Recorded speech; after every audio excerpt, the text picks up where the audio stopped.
Guys, for today's video po, ayan o. Kumakain po ba kayo nito? Ayan o. Trip ng asawa ko to eh. Yan. Kusunada niya to. Tapos, ito naman kusunada ko.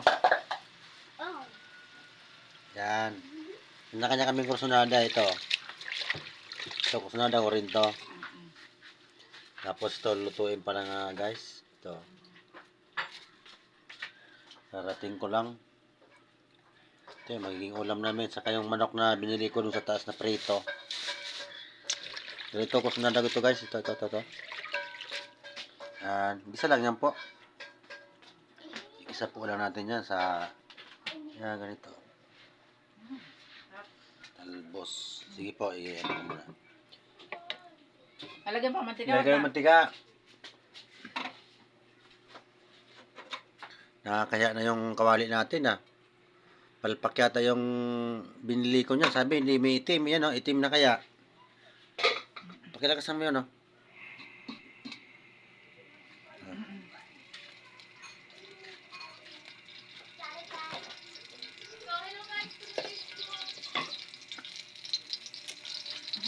Yan guys o. Binili ko sa TikTok to. Wala pang isang buwan to eh. Yan ang kulay.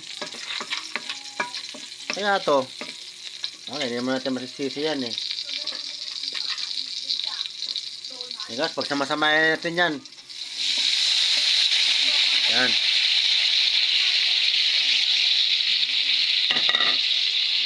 Yan, kararating ko lang kasi. Galing sa trabaho. Yung misis ko may trabaho din. Kaya hindi pipiling. Buti, pinawi ko muna. Yan, nagmamahalan guys. Kailangan mahalin mo yung asawa mo para mahalin ka rin ng todo. Gano'n ako magmahal guys.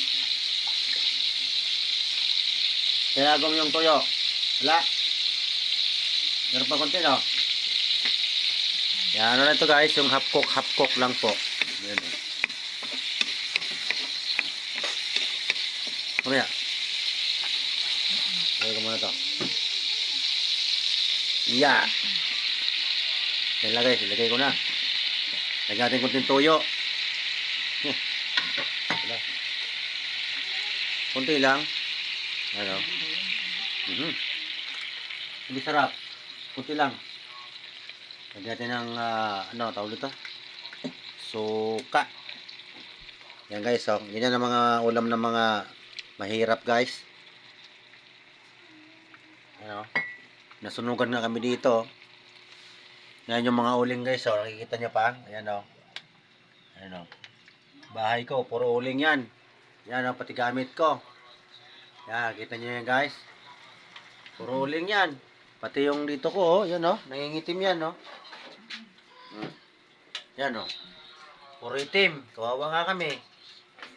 Yan oh. Pero okay lang, wala akong magagawa eh. Basta buhay.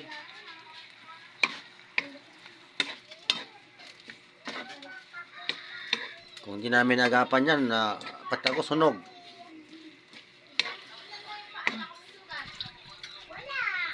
Yan, kita nyo guys, oh, lahat ng ano ko dyan, puro uling yan, hanggang taas.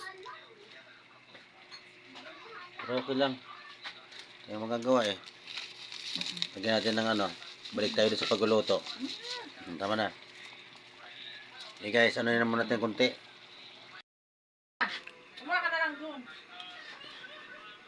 Yan po guys, balikan natin yung linuto ko kanina. Itong, ano natin.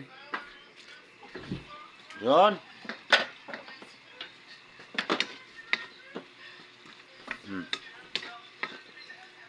Bukod-bukod dyan guys.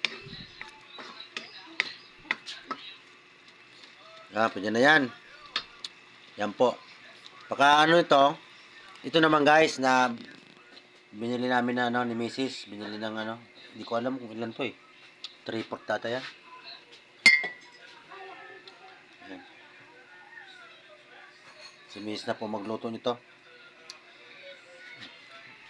Sige po guys, marami pong salamat sa inyong lahat.